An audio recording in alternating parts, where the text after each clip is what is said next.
غزوہ بدر میں مسلمانوں کے پاس کتنے اونٹ اور گھوڑے تھے؟ غزوہ بدر میں مسلمانوں کے پاس 70 اونٹ اور 2 گھوڑے تھے۔ غزوہ بدر کے قیدیوں کے ساتھ کیا سلوک کیا گیا؟ رسول اللہ خاتم النبیین صلی اللہ علیہ وآلہ وسلم نے غزوہ بدر کے قیدیوں کے ساتھ حسن سلوک کا حکم دیا۔ ان میں سے جو فدیہ دے سکتے تھے انہیں فدیہ لے کر آزاد کر دیا گیا۔ جو فدیہ نہیں دے سکتے تھے اور لکھنا پڑھنا جانتے تھے انہیں کہا گیا کہ وہ 10 مسلمان بچوں کو لکھنا پڑھنا سکھا دیں، یہی ان کا فدیہ ہے۔ مسلمانوں کے حسن سلوک سے متاثر ہو کر بہت سے لوگوں نے اسلام قبول کر لیا تھا۔ غزوہ بدر کے نتائج میں سے کوئی سے 2 لکھیں۔ غزوہ بدر میں شکست سے کافروں کا جو زور اور ان کا غرور ٹوٹ گیا۔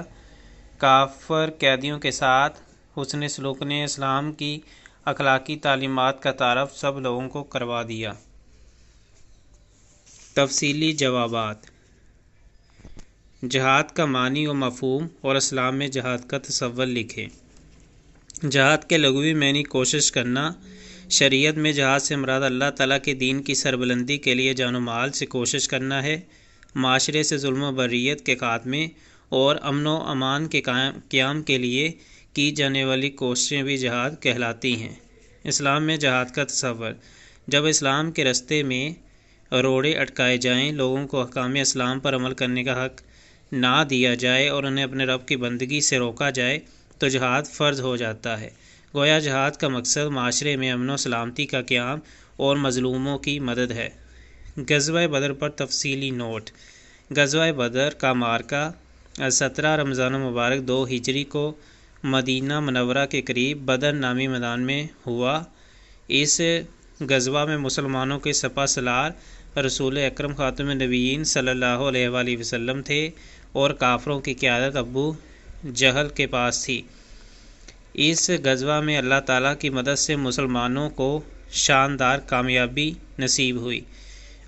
سبب کیا تھے؟ ہجرت مدینہ کے بعد اسلام بہت تیزی سے پھیل رہا تھا اور یہ بات مشرکین نے مکہ کو کسی صورت گوارا نہ تھی۔ وہ ہر صورت اسلام کی شمع کو بجھانا چاہتے تھے۔ مشرکین کی یہ سوچ غزوہ بدر کا بنیادی سبب تھی۔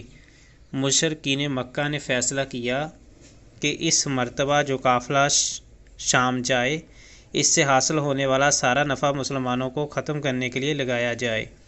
ابو سفیان کو اس قافلے کا قائد مقرر کیا گیا۔ ابو سفیان کا یہ قافلہ جب ملک شام سے واپس آ رہا تھا تو اسے خطرہ لاحق ہوا کہ کہیں قافلہ راستے میں ہی نہ لوٹ لیا جائے، چنانچہ اس نے ایک قاصد کو مکہ مکرمہ بھیج کر امداد طلب کی۔ اس پر 1000 کافر جنگجوؤں کا لشکر مسلمانوں پر حملہ آور ہونے کے لیے مدینہ منورہ روانہ ہو گیا۔ واقعات: شوق شہادت اور جذبہ جہاد سے لبریز صحابہ کرام رضی اللہ تعالیٰ عنہ کی کل تعداد صرف 313 تھی۔ صحابہ کرام میدان جنگ کی طرف اس حال میں بڑھے کہ کسی کے پاس لڑنے کے لیے پورے ہتھیار نہ تھے۔ پورے لشکر کے پاس صرف 70 اونٹ اور 2 گھوڑے تھے۔ ان کے مقابلے میں ابو جہل کی قیادت میں کفار کے پاس 1000 کا لشکر سر سے پاؤں تک آہنی لباس میں ملبوس تھا۔ ان کے پاس 100 گھوڑے، 6 سوزر ہیں اور سینکڑوں اونٹ تھے۔ جنگ کی ابتدا میں کفار مکہ کی جانب سے عتبہ بن ربیعہ، اس کا بھائی شیبہ اور اس کا بیٹا ولید بن عتبہ مسلمانوں سے لڑنے کے لیے آگے بڑھے۔ مسلمانوں کی طرف سے حضرت علی کرم اللہ وجہ، حضرت علی، حضرت حمزہ رضی اللہ عنہ اور حضرت عبیدہ بن حارث رضی اللہ عنہ نے ان کا مقابلہ کیا اور تینوں کافروں کو جہنم واصل کر دیا۔ اس کے بعد عام لڑائی شروع ہو گئی۔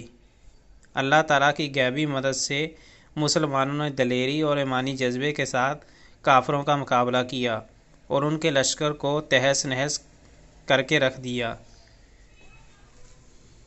غزوہ بدر کے نتائج: غزوہ بدر کے درج ذیل نتائج حاصل ہوئے۔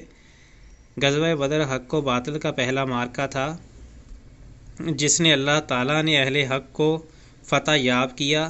غزوہ بدر میں 14 مسلمان شہید ہوئے جبکہ 70 کافر مارے گئے، جن میں ان کے بڑے بڑے سردار بھی شامل تھے۔ اتنی ہی تعداد میں کافر قیدی بنے۔ اس غزوہ میں اللہ تعالیٰ نے فرشتوں کے ذریعے مسلمانوں کی مدد کی۔ اس سے مسلمانوں کا اللہ تعالیٰ کی ذات پر یقین اور زیادہ مضبوط ہو گیا۔ غزوہ بدر میں شکست سے کافروں کا زور، ان کا غرور ٹوٹ گیا۔